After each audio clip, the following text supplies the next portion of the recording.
Assalamualaikum warahmatullahi wabarakatuh. Perkenalkan, nama saya Fahdia Ayun Angelina Sution dengan NIM 0306202103 akan menjelaskan mengenai Undang-Undang Pers dan Kode Etik Jurnalistik. Nah, yang pertama itu adalah pengertian pers dan perkembangannya. Nah, dalam pasal 1 butir 1 Undang-Undang Nomor 40 Tahun 1999 tentang pers ini mendefinisikan bahwa pers ini sebagai suatu lembaga sosial dan wahana komunikasi massa yang melaksanakan kegiatan jurnalistik, meliputi mencari, kemudian memperoleh, memiliki, menyimpulkan, menyimpan, mengelola, dan menyampaikan informasi baik dalam bentuk tulisan, suara, gambar, maupun suara dan gambar, serta data dan grafik, dan media elektronik, dan segala saluran yang tersedia. Nah, dalam perkembangannya itu, pers ini mempunyai dua pengertian, yaitu yang pertama dalam pengertian luas dan yang kedua adalah pers dalam pengertian sempitnya. Nah, pers dalam pengertian luas ini meliputi segala penerbitan, bahkan termasuk media massa elektronik, radio, siaran, dan televisi siaran, sedangkan pers dalam pengertian sempitnya itu hanya terbatas pada media massa cetak, yakni surat kabar, kemudian majalah, dan buletin kantor berita. Selanjutnya adalah isi Undang-Undang Pers.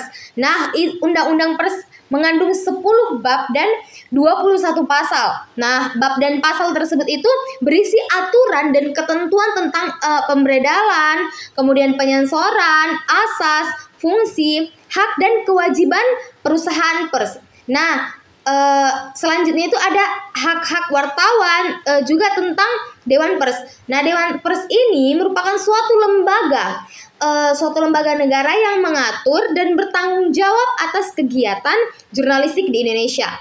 Kemudian ada peran dan fungsi pers. Nah, yang pertama adalah peran dan fungsi pers dalam Undang-Undang Nomor 40 Tahun 1999. Yang pertama adalah memenuhi hak masyarakat untuk mengetahui. Kemudian yang kedua adalah menegakkan nilai-nilai dasar demokrasi. Yang ketiga, mendorong terwujudnya supremasi hukum dan HAM. Yang keempat, menghormati kebinekaan. Dan yang kelima, mengembangkan pendapat umum. Keenam, melakukan pengawasan, kritik, koreksi, dan saran. Dan terakhir, memperjuangkan keadilan dan kebenaran. Selanjutnya ada fungsi pers, teman-teman. Yang pertama itu adalah to inform, kedua to educate, ketiga to control, keempat to bridge, dan yang kelima adalah to entertain. Nah, selanjutnya ada kode etik jurnalistik. Yang pertama itu adalah wartawan Indonesia bersikap independen, menghasilkan berita yang akurat, berimbang, dan tidak beriktikat buruk. Yang kedua adalah wartawan Indonesia menempuh cara-cara yang profesional dalam melaksanakan tugas jurnalistik.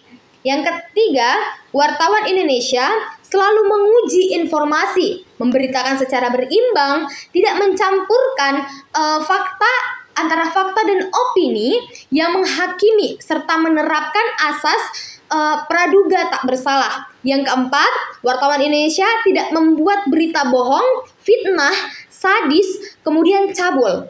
Yang kelima adalah wartawan Indonesia tidak menyebutkan dan menyiarkan identitas korban penjahat, korban kejahatan asusila, dan tidak menyebutkan identitas anak yang menjadi pelaku kejahatan. Yang keenam itu adalah wartawan Indonesia tidak menyalahgunakan profesi dan tidak menerima suap. Yang ketujuh, wartawan Indonesia memiliki hak tolak untuk melindungi narasumber yang tidak bersedia diketahui identitasnya maupun keberadaannya, menghargai ketentuan embargo, kemudian informasi latar belakang, dan off the record sesuai dengan kesepakatan. Yang kedelapan adalah wartawan Indonesia tidak menulis ataupun menyiarkan berita berdasarkan prasangka atau diskriminasi terhadap seseorang atas dasar perbedaan suku, kemudian ras, warna kulit, agama, jenis kelamin, dan bahasa,